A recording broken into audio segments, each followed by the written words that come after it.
हाय दोस्तों, मैं सतीश कुमार। मेरी क्लास में आप लोगों का स्वागत है। आज हम पढ़ेंगे संख्याओं का इकाई अंक ज्ञात कैसे किया जाता है। ऐसे प्रश्न हमेशा एग्जाम में पूछे जाते हैं, तो आज हम आप लोगों को इसी क्वेश्चन पर डिस्कशन करेंगे और आपको बताएंगे कि ऐसे क्वेश्चन कैसे आप एग्जाम में कर सकते हो। ठीक है, तो चलते हैं क्लास की तरफ। तो इसमें पहली बार क्या कहा गया है कि किसी संख्या का इकाई अंक, किसी भी संख्या का इकाई अंक क्या होता है। उसका इकाई अंक हमेशा आपको दिखने को मिलेगा, या तो 0 होगा, या तो 1 होगा, 2 होगा, 3 होगा, 4 होगा, 5 होगा, 6 होगा, 7 होगा, 8 होगा और 9 होगा। इसके अलावा इकाई अंक और कुछ हो ही नहीं सकता है। ठीक है, तो इकाई अंक आपको पता हो गया कि इकाई अंक क्या होता है। जैसे कि वो अंक जो शुरुआती से होता नहीं है, जैसे हम कहते हैं कि जैसे मान लीजिए हमने लिखा 25, 125 मान लीजिए, तो हमने इसमें इकाई अंक क्या है, इसका इकाई अंक 5 है। ठीक है, तो इकाई, दहाई, सैकड़ा, तो ये ही हमें इसमें ज्ञात करना होता है। ठीक है, तो ऐसे प्रश्न को कैसे करते हैं, चलते हैं देखते हैं। पहले आज हम रूल्स के बारे में पढ़ेंगे, उसके बाद आगे पढ़ेंगे। ठीक है,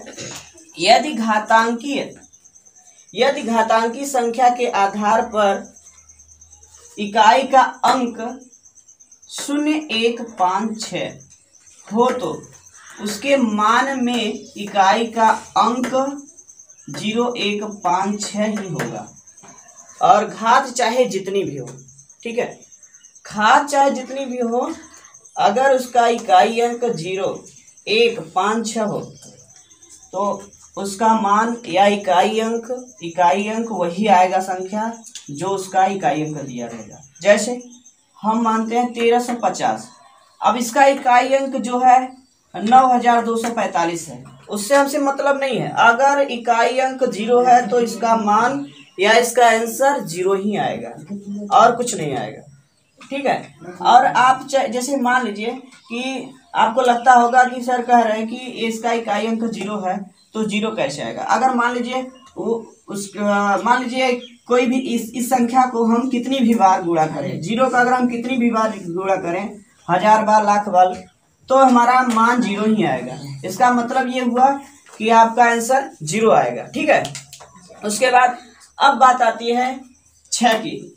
अगर इकाई अंक 6 है, ठीक है, तो इकाई अंक 6 है तो उसकी घात पे कुछ भी हो तो उसका मान 6 ही आएगा, इकाई अंक 6 ही आएगा, यानी उत्तर वही आएगा जो इसमें दिया रहेगा। ठीक है, उसके बाद जैसे मान लीजिए इकाई अंक 0 है तो 0 का 0 ही आएगा, और 5 है तो 5 ही आएगा। कैसे, जैसे मान लीजिए अगर किसी भी संख्या में 5 का 5 में गुणा किया जाए तो 5 × 5 = 25, तो फिर इकाई अंक 5 आया। फिर उसमें किसी भी संख्या से 5 से गुणा करेंगे तो उसका इकाई अंक फिर वही आएगा 5। यानी हम 5, 6 और 1 0, अगर इसका इकाई अंक दिया है तो उसका मान वही आएगा। देखते हैं ऐसे क्वेश्चन को कैसे करते हैं।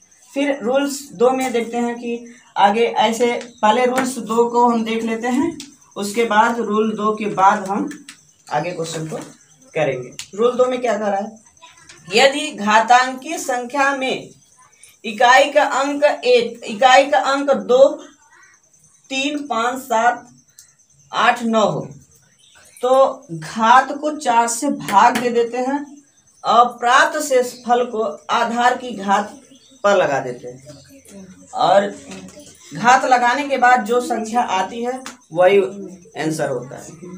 ठीक है, तो ऐसे प्रश्न कैसे किए जाते हैं, तो चलते हैं। जैसे पहले तो हम देखते हैं ऐसे प्रश्न, गुणनफल में इकाई अंक कैसे ज्ञात किया जाता है। जैसे गुणनफल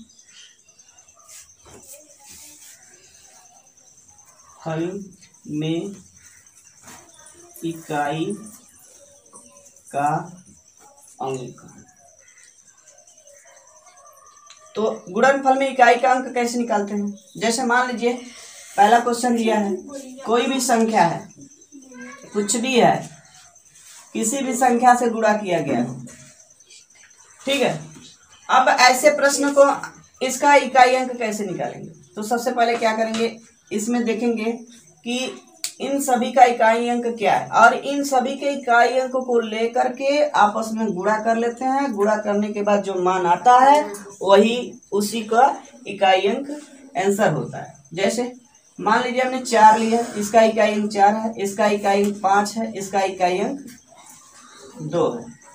अब इसमें गुणा कर देते हैं तो 5 चौका 20 और 20 दूना के 40, यानी इसका इकाई अंक क्या होगा, 0 होगा। इकाई अंक 0, यही आंसर होगा।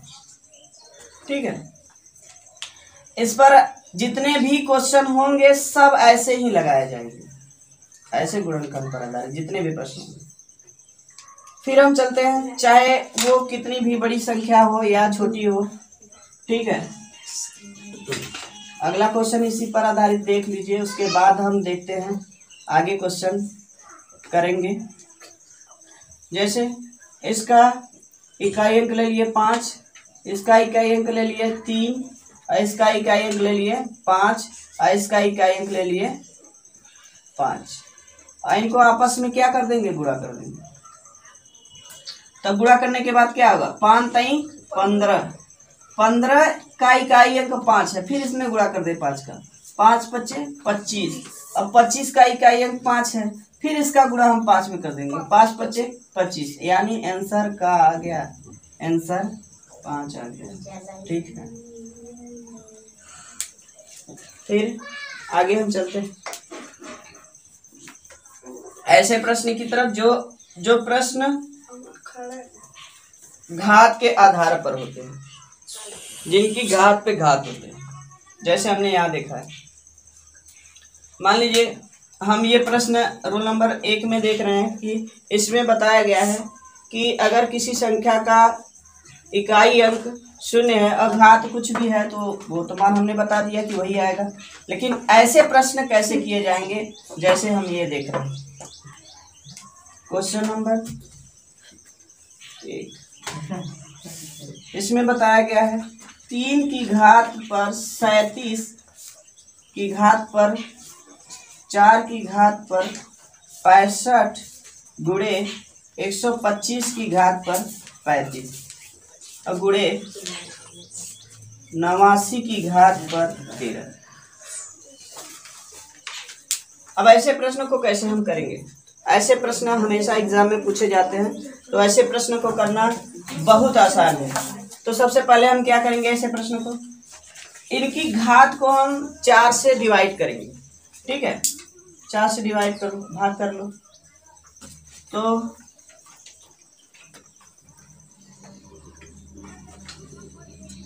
4 से भाग देते हैं और जितना शेषफल आएगा इसकी घात पर लगा लेंगे। तो करेंगे 4 9 36, यानी 1 आ गया। अब ये 3 की घात पर हम 1 लगा देंगे। ठीक, उसके बाद ये 65, 4 की घात पर 65 दिया है, तो 65 को 4 से डिवाइड कर देंगे। ठीक है, तो हम 4 से काटते हैं, इसे कैसे कटेगा, 4 एकम 4, ये 2 आ गया और ये 5, 4 छम 24, 1 आ गया, यानी 4 की घात पर भी 1 हो जाएगा। ठीक, अगला देखते हैं।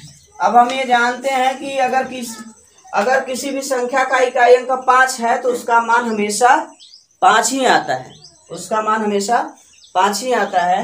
तो हम देखते हैं, इसका इकाई अंक 5 ले लेते हैं और इसका इकाई अंक अब भाग दे देते हैं, देखते हैं।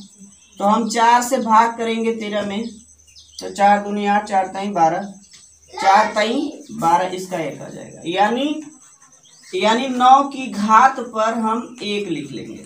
ठीक है, अब हमारा अगर हम 3 का एक बार गुणा करेंगे तो 3 ही आएगा, इसका मान 4 ही आएगा, इसका मान 5 आएगा, इसका मान 9 आएगा। अब इसके बाद इसका गुणा इसमें, इसका गुणा इसमें, इसका गुणा इसमें काटते हैं, तो 4 तैया के 12, अब 12 का इकाई अंक क्या है, 2 है, तो अब इसका गुणा हम इसमें कर देते हैं, 5 दूना के 10। अब इकाई अंक अगर 0 आ गया तो किसी भी संख्या में अगर 0 का गुणा करेंगे तो हमारा मान क्या आएगा, 0 ही आएगा और आंसर यही हो जाएगा, यही इकाई अंक होगा। अगर आप लोगों को लगता होगा कि सर ऐसे कैसे किए हैं, तो आप पूरा का पूरा गुणा कर लोगे तब पर भी यही आएगा। तो पूरा का पूरा गुणा करके दिखा रहे हैं। 4 × 12, 12 × 5 = 60 और 60 9 कितना होगा, 6 9 54 540, यानी इकाई अंक क्या है, इकाई अंक पे 0 है, तो यही आपका आंसर होगा। ठीक, तो ऐसे प्रश्न आपको हमेशा एग्जाम में देखने को मिलेंगे। और आज की क्लास यहीं तक समाप्त होती है, क्योंकि इकाई अंक ज्ञात करना बहुत सरल होता है और इसमें बहुत कुछ क्वेश्चन ज़्यादा नहीं होते हैं, बस ऐसे ही प्रश्न पूछे जाते हैं। तो आज की क्लास यहीं तक, नमस्कार।